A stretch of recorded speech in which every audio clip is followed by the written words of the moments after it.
Hi there, it's Katie de Jong here at Whispering Heart, and I felt compelled to do this video post today to help inspire you to believe in yourself and in your dream.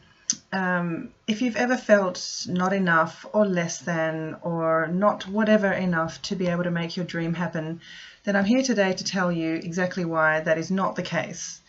This is something I come up against with people I'm working with a lot. Is they have a beautiful vision for their future and great ideas about what they want to do with their lives, and then they come up against this block of feeling as though they haven't got what it takes to make that happen.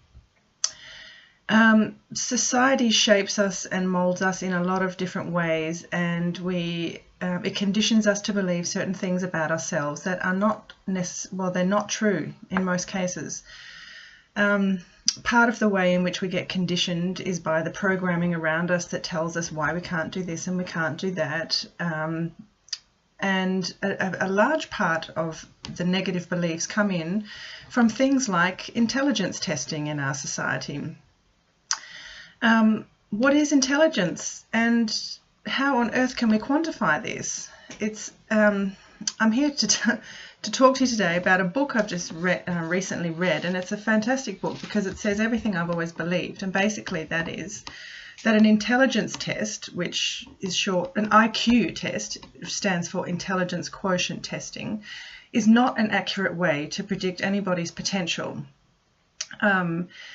Intelligence is not something that's fixed, it's not something that you can measure, and it's certainly not an indicator of whether or not an IQ test is not an indicator as to whether or not you are going to have the potential to fulfill your dreams. Here's just a bit about the IQ test that I've recently learned from reading the book by Scott Barry Kaufman called Ungifted: Human Intelligence Redefined, which is a fantastic book if you have the time to read it.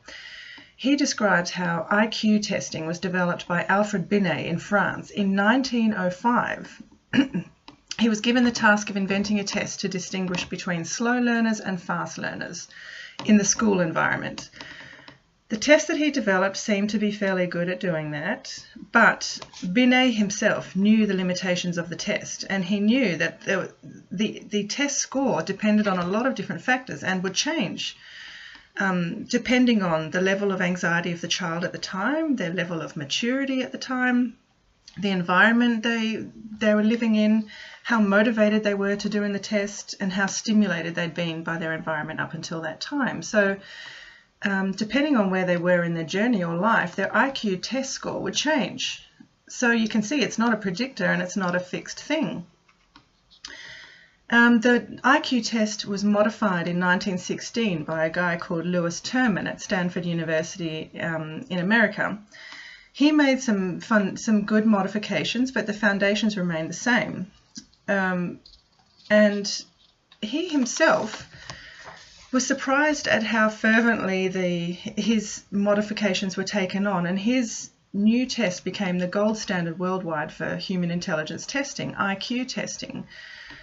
He said himself that he was surprised that it went on to be so well received, and he had just assumed that it would be superseded by something better very quickly. It wasn't, and it still hasn't been superseded. It's been through a number of modifications, but the basics of our human IQ testing today remain the same. And as Scott Kaufman says in his book, we don't have standardized minds, so why do we have standardized tests?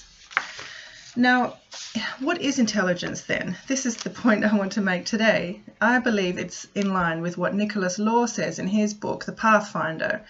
He says intelligence is a natural gift for doing anything well.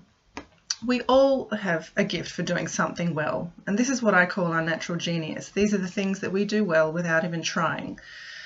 You have special gifts that you're able to, you can do certain things really well. You know that if you're in your zone of natural genius, if it feels fun and easy, if you can lose yourself in the activity and time collapses around you, you can create great results with really little effort, you feel happy and fulfilled while you're doing it, and most importantly, you feel alive and fully self-expressed while you're doing it. Now, the only thing that separates you from a well-known genius, like let's say Einstein, is these following things: the right conditions to develop your particular natural genius. We're all born with a seed of potential. Think of it as being like the acorn of an oak tree. So we all contain this seed, but the seed will not bloom and germinate and develop into a fully developed oak tree unless it's stimulated and in the right conditions. So you need the right conditions to stimulate your genius. You need to believe that you have a zone of natural genius. Belief in yourself is an extremely important driver in our potential. Another difference between you and a well-known genius is an attitude of what is commonly known today as grit, which is a passion and perseverance for long-term goals. And you also need a passion and love for something that fuels and sustains your attitude of grit.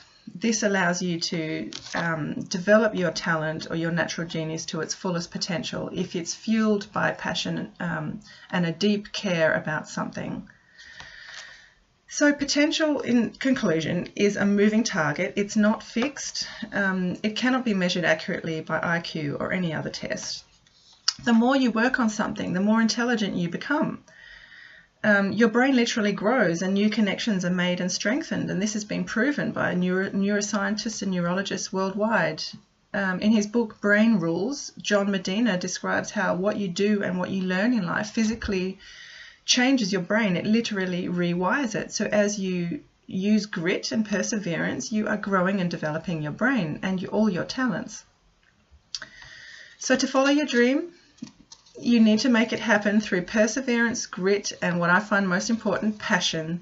So find your passion, find the thing that you really care about that is going to sustain this attitude of grit, and it will carry you through. And unfortunately, we're not going to make our dreams happen by sitting on the couch. Stephen King famously said, "Talent is cheaper than table salt. What separates the talented individual from the successful one is a lot of hard work." So there you go, my friends. My conclusions today is you are a genius in your very own individual, unique way. Don't let an IQ test result or anything else for that matter stand between you and your dream. The world needs your specific gifts and talents. And the way to develop and express your full potential is to forge ahead with grit and perseverance, and most importantly, belief in yourself. Find your passion, let it sustain and fuel your grit and perseverance, and let it take you to become the most fully and self-expressed, happy and fulfilled version of yourself you came here to be. That's it for today, my friends. Until next time, lots of love. Bye-bye.